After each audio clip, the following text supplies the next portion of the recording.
Përshëndetje, unë jam Mesut Shabani, jeni në podcastin Mesut Shabani, Visra dhe Visari. Nuk do t'i ndalemi kompetencave të Xhamia e Larme.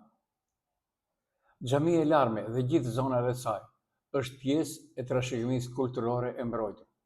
Kjo nuk është përgjegjësi komunale. Kompetencat ndahen kështu. I ka Ministria e Kulturës, përmes institucioneve, drejtorive të trashëgimisë, drejtorive, instituteve, inspektoriateve.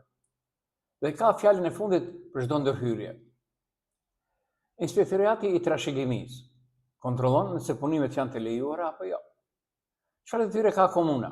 Ajo vetëm jep leje ndërtimore nëse ato nuk bien ndesh me rregulloret e trashëgimisë. Pra, komuna nuk mund të lejojë asgjë që prek zonën e mbrojtur pa okay nga shteti. Çfarë ndodh nëse bëhet ndonjë shkelje në zonë të mbrojtur? Si procedurë standarde është kjo. Inspektoriati i trashëgimisë bën kontroll të menjëhershëm. Nëse ka shkelje, punimet ndalen me vendim të përkohshëm. Nëse dëmi është i provuar, vijojnë procedura penale ose kundërvajtëse. Komuna nuk mund ta mbulojë ligjërisht këtë, sepse institucionet shtetërore janë mbi të. Atëherë ku ndërhyjnë këtu politika lokale? Realiteti është ky. Edhe kur përgjegjësia është shtetërore, opinionin publik e mba mbi vete kryetari i komunës. Për këtë arsye, shumë herë përdoret strategjia, shpërqendroje vëmendjen. Hap projekt tjetër, bëj një aksion infrastrukturor, krijo lajm tjetër që të dominojë narrativat. Zgjidh vend tjetër ku njerëzit preken emocionalisht, për shembull një rrugë në fshat, një investim që pritet prej kohësh. Kjo është sjellje politike, jo procedurë institucionale. A mund të përdoret zgjerimi i rrugës në Llaç si tërheqje vëmendje? Po, mund të përdoret. Si manovër politike, jo si mekanizëm ligjor. Pra është një model shumë i zakonshëm. Krijo lajm pozitiv për të zbutur ose zhvendosur një lajm negativ. A zgjidh kjo problemin të Xhamia e Larme? Jo. Nëse ka shkelje, ato zgjidhen vetëm nga Inspektoriati i Trashëgimisë, Ministria e Kulturës, ekspertët e restaurimit.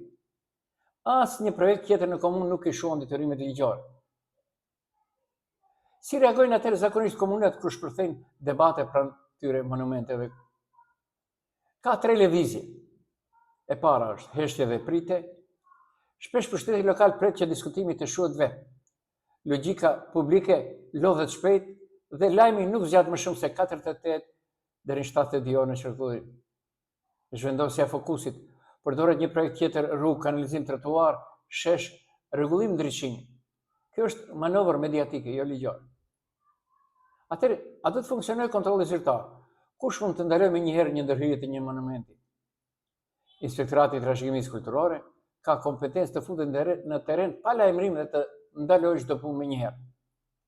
Drejtoria për mbrojtjen e trashëgimisë jep ose mohon pëlqimin për punimet në zonat e mbrojtura.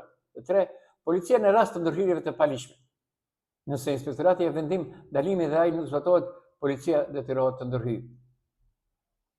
Por çfarë po ndodh në realitet? Në realitet është se ardha e një kryetari të komunës e bën atë mbi të gjitha. Mirpo, përgjegjësi ende nuk ka. Unë jam Mesut Shabani, ishit në podcastin Mesut Shabani, Visra dhe Visari.